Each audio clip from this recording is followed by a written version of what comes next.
Hal Jordan and the Green Lantern Corps number 25. This is the special anniversary exercise issue. Robert Venditti on the writing and Ethan Van Sciver on art. Now, obviously, Connor usually talks to you about this, Matt, but he's not here, Yep. so you are flying solo. What happened Yep. in old Hal and Pals this month, or this week, because it's twice a So month? I'll just start that Venditti is still one of my most frustrating writers because half the stuff he writes I love, and the other half I'm just like, what are you doing?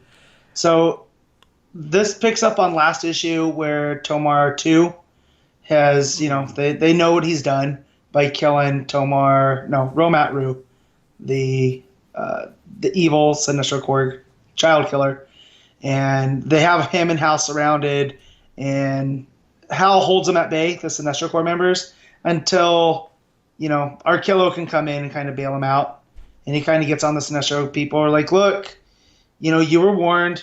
We're working with these guys. He's gonna face justice. Just let it happen. But Sorenix also super pissed, right? Because she found out about her kid that doesn't really exist from the future coming back to destroy him, and she branded Kyle. But she's had a full-on villain break here, and that's one of the things that drives me nuts.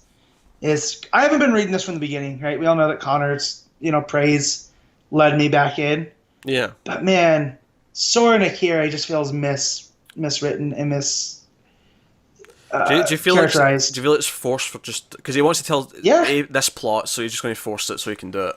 that's what it is. And so she's like, I am no longer Sorenik Natu. I am Sorenik Sinestro. And the Green Lanterns and the, Yellow can't get along because there's too many differences. It's like, well, nah, because you overthrew your dad because he had taken things too far. And now, like, you're going to let this all break out. Like, you're a surgeon. Like, you know about the long game here. So it feels hollow.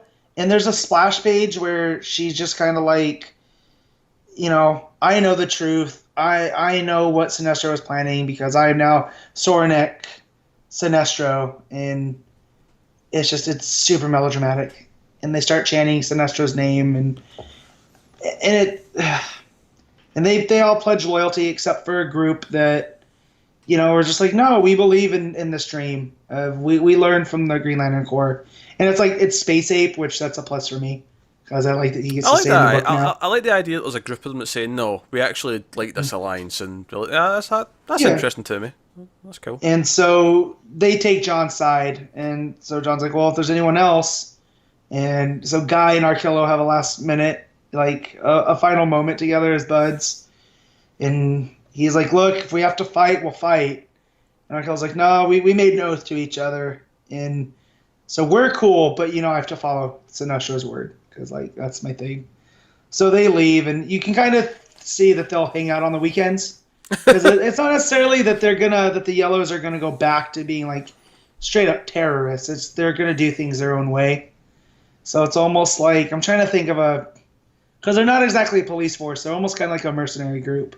Like I feel like you need extra help in dealing with the situation. So not the Ravagers, that's Guardians, but Bulfunga's group, they're terrorizing. You bring in the Sinestros because they'll do stuff that the Green Lanterns can't. So I do like that. It's one of the ideas that I kind of like going forward, but yeah, we get to the end and we get a cool moment of them fighting with some of the Yellow Lanterns and trying to go about this the right way. It's evening out, but John has one final trick that when they built the Yellow Lantern, he put a green impurity in there. So now the yellows don't work on Oh, green. oh Yeah. dear. And so there's an override there, and she gets so mad. And Sorenix like, see, this is the stuff I was talking about. You never fully trusted us. This is why it can't work. And I was like, well, lady, you just kind of led an insurrection, right? Like, of course. When you wield the But power of fear, at the same time, know, though, she kind of has a point. Like, she has a point now, but yeah. she wouldn't have found out about it unless she had gotten all pissed off with Kyle, So Okay, okay.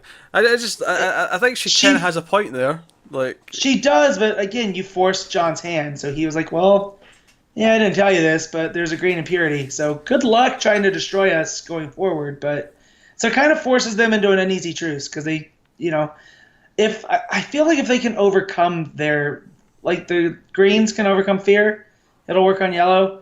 I feel now I don't know how you overcome will though. I guess if you just give into the power of fear, you can.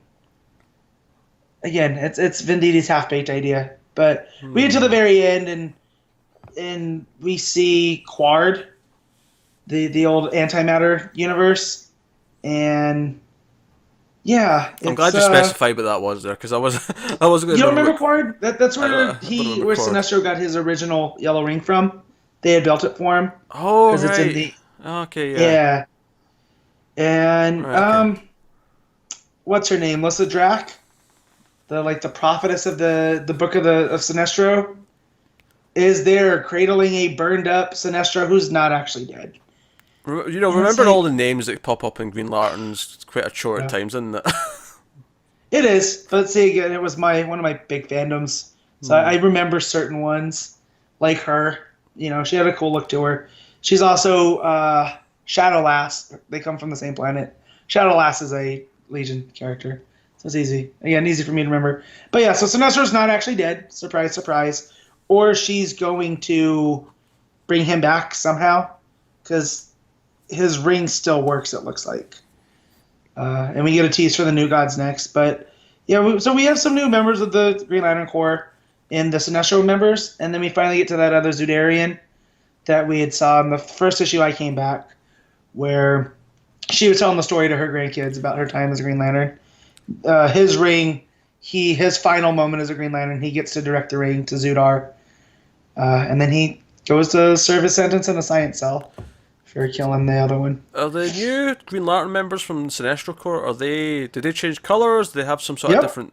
Oh, cool. Yep, they're full-on Green Lantern. So you get Space Ape in a Green Lantern uniform. You get the dude with the eye patch, I don't know his name, but he can grow, make himself bigger and smaller. You have a guy that looks like a warlord with these big, huge shoulder pads. And then Tomar 2, I get all these names confused. His partner, that's like a living robot type guy, he joined too. So, yeah, there's some nice members. They look a little bit scarier than normal, but they were Sinestro Corps members. It kind of goes. But yeah, they built the ranks. I liked most of the issue, but the Sinestro stuff, I'm out. I really like the idea of some of them switching sides and becoming Green Lanterns. That's a cool idea. Some of the rest of it, I'm not particularly. But see, I feel too like you could have had some Green Lantern members that are kind of like, well, no, I kind of get what Sinestros are about. Like, it would have been cool if a yellow ring came for Tomar 2. And then he has to struggle with his father's legacy, but does he join the yellow side or not? Like that'd be a fun little hinge. It's funny actually. Connor was trying to convince me to catch up in this the other day. And I was like, I don't really feel like it. And then, hearing you talk about it again, it's like, it sounds like there's more that's going to annoy me than I'm going to enjoy. See, there's been more see, I'm in for Gardner. What got me to come back was Guy Gardner for Starkillo, knocking the hell out of each other for an issue. And their whole bromance, I love. Matt, and that's still there. You realize the rest of it, though? You realize that soon, maybe a couple of arcs down the line, there's going to be a time where they have to fight. Oh, I know. I feel when Sinestro takes power again, Arkill's going to become his lapdog, and Guy's going to be like, bro, this isn't you. And he's like, you don't know me. And then he gives him his tooth back, that he broke off and whatnot. Yeah. I mean, so it'll make sense down the line. I don't like it, though. And just, anything with Sinestro, I'm kind of out. I liked the way Johns had written Sinestro. Everyone else just feels like he's a mustache-twirling villain. And that's not who Sinestro is. Sinestro craves order, and that's why he does these things. And I felt like Venditti wrote him as a cackling madman.